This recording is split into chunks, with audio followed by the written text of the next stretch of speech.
infos du Congo.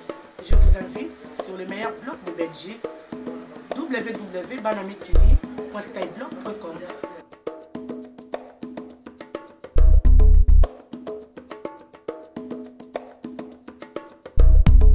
On a appris aujourd'hui que le chanteur congolais Koffi Olomide a été inculpé en France avant-hier lundi pour viol et séquestration de 3 ex-danseuses de son groupe. Les plaintes remontent à 2006 et 2008. Après 3 heures d'interrogatoire, la juge d'instruction du tribunal de Nanterre près de Paris a saisi le juge des libertés pour que le chanteur soit placé en détention provisoire. Mais Koffi Olomide a choisi de rentrer à Kinshasa sans attendre la décision du magistrat. Écoutez, l'avocat du chanteur, maître Manuel Echliman, pour lui le dossier d'accusation est vide et le retour au pays de Koffi Olomide n'est pas une fuite. Ça sent vraiment le dossier vide, sauf qu'il y a une accumulation de témoignages divers et variés qui nécessite en effet une instruction et ça peut prendre un certain temps. Sincèrement, il n'a pas pris ses jambes à son cou parce qu'il est revenu courageusement.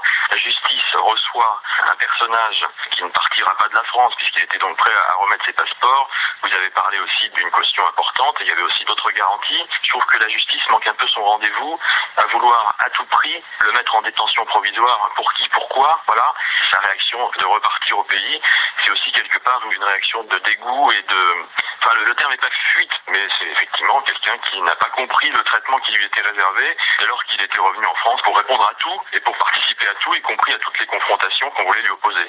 L'avocat de Koffi Olomide, maître Manuel Echliman, et pour l'avocat des 3 plaignantes, eh bien cette mise en examen est logique. Écoutez, maître Marc Chérin. On ne peut pas qualifier de victoire une mise en examen, c'est toujours quelque chose de très grave, d'autant plus que les qualifications le sont. C'est la justice française qui poursuit ses investigations.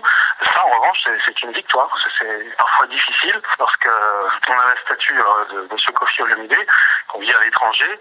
C'est parfois difficile que les enquêtes avancent. C'est le seul souhait des victimes, c'est qu'il y ait un procès avec un débat. Qu'il ait fui, peu importe, il y aura un jour ce procès.